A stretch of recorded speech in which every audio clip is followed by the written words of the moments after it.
Hello everyone, আসসালামু আলাইকুম। Welcome back to my GS cooking channel.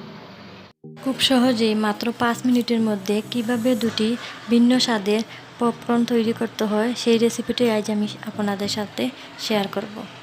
তা মিডিয়াম টু লোয়ে রেখে চুলাতে আমি একটি কড়াই বসিয়ে দিয়েছি। এর মধ্যে দিয়ে দিচ্ছি 1/4 কাপ পরিমাণ তেল।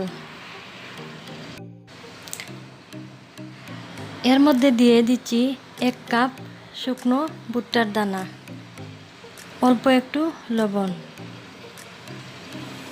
আপনারা কতটুকু তেল দিবেন তা নির্ভর করে ভুট্টার পরিমাণের উপর। এমনভাবে তেল দিবেন যাতে ভুট্টার দানা তেলে ডুবে থাকে। ভুট্টা দিয়ে আমি কিছুক্ষণ নাড়াচাড়া করার পর ঢেকে দেব।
ক্যারামেলের কালারটা একটু কম রেখেছি, আপনারা চাইলে আর একটু গাঢ় করে নিতে পারেন।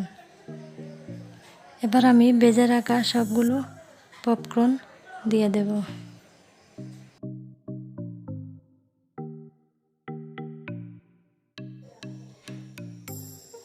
মেশানো হয়ে গেলে আমি পপকর্নগুলোকে একটি বাটিতে তুলে নেব।